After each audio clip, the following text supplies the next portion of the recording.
Bismillahirrahmanirrahim.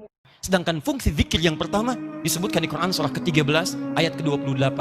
Ala bi dzikrillahi tatmainnul qulub. Masih ingat qulub jama dari kata apa? Qalbu. Jadi kalau sholat Anda benar, hati Anda tenang. Ciri hati yang tenang, dia bisa mengendalikan nafsu dalam kehidupannya. Sehingga muncul yang baik-baik di sini. Jadi kalau teman-teman sudah sholat 5 kali dalam sehari, tambah dengan sunnahnya, hatinya belum tenang, pasti ada yang kurang tepat dalam sholatnya. Karena jangankan sholat, tempat sholat saja disebut oleh Quran tempat yang menenangkan. Quran surah 2 ayat 125. Wa idh ja'alna al-baita mathabatan lin-nasi wa amna.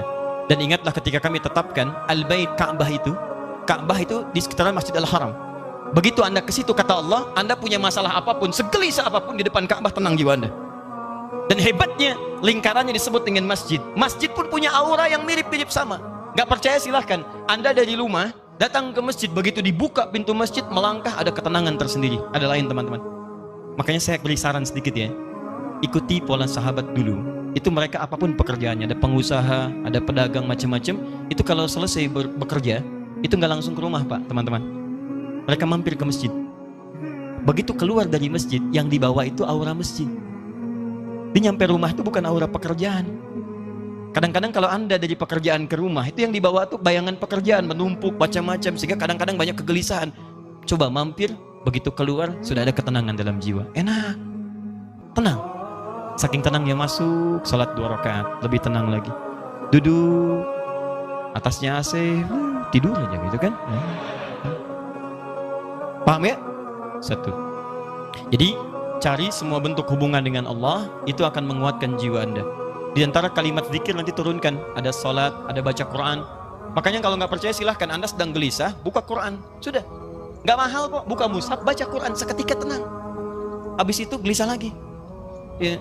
Kenapa? Belum selesai, baca lagi, minta sampai tenang jiwa Anda.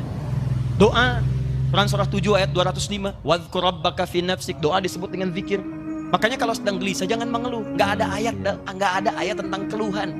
Kalau ada ayat tentang keluhan di Quran, insya Allah saya jadi orang pertama yang mengeluh. Nggak ada teman-teman. Bahkan binatang pun tidak mengeluh dalam kehidupan. Kerjakan. Semut nggak ngeluh. Silahkan cek.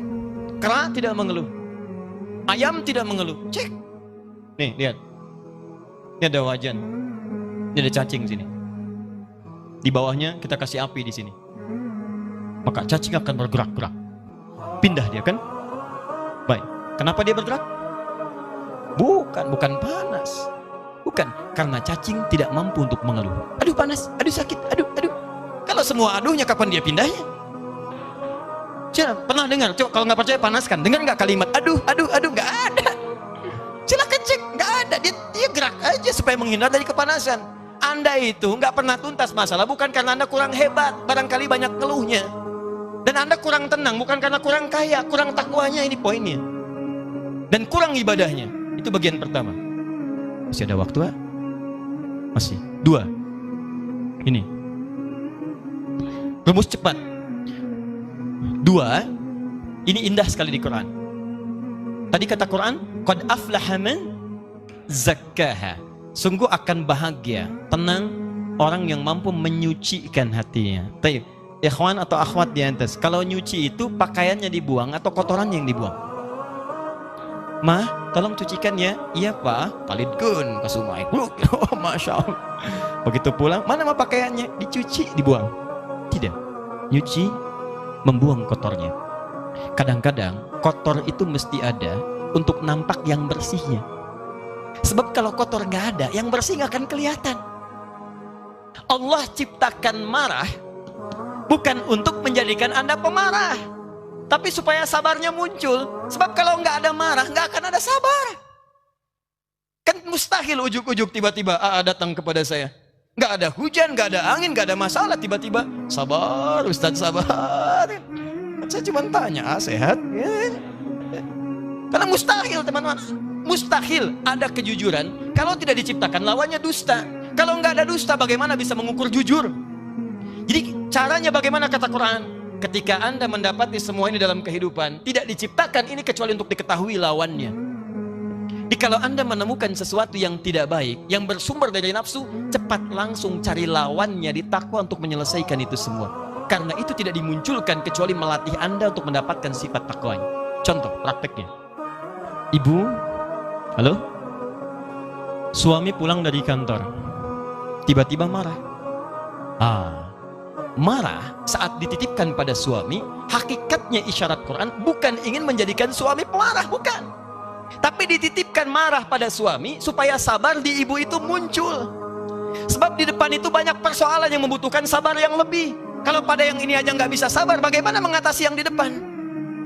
Diberikan kesabaran itu. Dititipkan marah pada suami bukan untuk menjadikan suami pemarah. Jadi kalau suami pulang marah misalnya, maka lihat cara bacanya. Berarti ibu dituntut untuk menghadirkan kesabaran. Allah sedang ingin memunculkan sifat takwa pada diri ibu dalam bentuk sabar. Ibu ingin dekat dengan Allah? Ingin. Baik, sekali lagi, ingin dekat dengan Allah? Kunci dekat dengan Allah, sabar. Innallaha ma'as sabirin. Quran surah kedua ayat 153. Allah dekat dengan orang-orang sabar. Ibu ingin masuk surga? Kunci masuk surga, sabar. Quran surah 13 ayat ke-28. Kalimat malaikat pertama menyambut orang ahli surga, salamun alaikum bima sabartum. Selamat, Anda bisa masuk surga karena sabar. Jadi kalau ada suami marah, datang ke rumah, berbahagialah bu. Kenapa? Karena pada saat itu ibu dititipkan oleh Allah, langsung cari lawannya. Mama, alhamdulillah, sabar. Ya Pak, Masya Allah. Ini kadang-kadang tertukar. Suami marah, ibu lebih galak. Masya Allah. Mama, kenapa Pak? Mama kenapa? Papa kenapa? Mama gak tahu kalau Papa ini matahari, pemimpin. Papa gak tahu kalau Mama bulan. Dengan kekuatan bulan, aku menghukummu. Ada repot. Gak nyambung. Gak beres-beres kalau begitu. Sama. Jadi sebenarnya gak susah. Kalau Anda menemukan yang kotor dari nafsu, cepat cari lawannya yang baik. Suami pulang nih, istri cemberut. Apa lawan cemberut? Senyum. Jadi begitu Anda pulang ke rumah, lihat istri cemberut. Ini Anda tinggal senyum. Assalamualaikum. Dik. Kayaknya kenal. Udah gitu. Ya, cuman memang teorinya mudah, prakteknya tidak sederhana itu. Betul. Ustadz juga sama. Makanya jarang ada ustadz ceramah bawa istrinya, jarang itu. Jarang sekali. Ini live ya.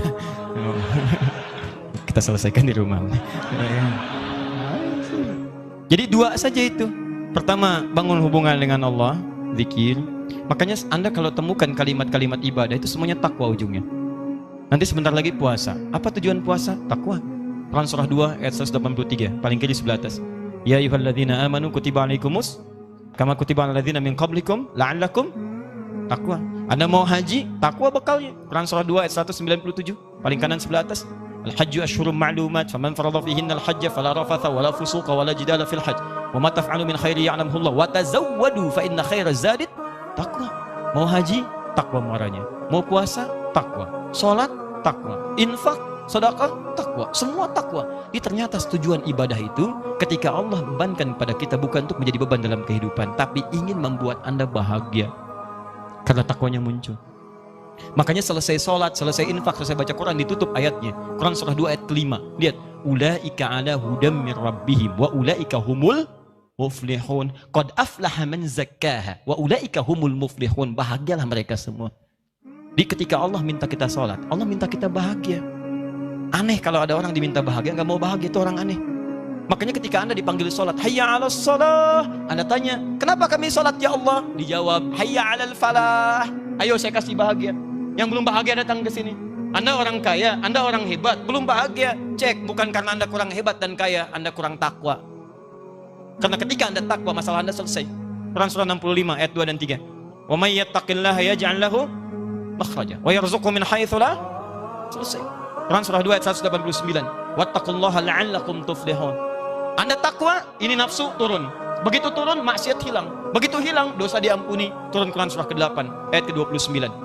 Jelas kalimatnya. Wa may yattaqillaha yukaffir anhu sayyiati. Siapa yang meningkatkan takwanya, maka keburukannya kami akan hilangkan. Hapus.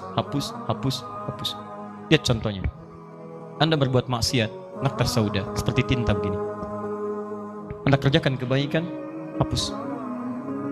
Bus. Tapi ingat, dosa itu seperti menulis di papan tulis. Tintanya ringan, mudah untuk dihapus. Tintanya sulit, tidak mudah untuk menghapusnya. Butuh waktu, butuh perjuangan. Kadang-kadang Anda mesti berjuang, seperti saya. Berjuang, datang sendiri, rangin sendiri, nulis sendiri, ngapus sendiri. Nah, sama. Nah,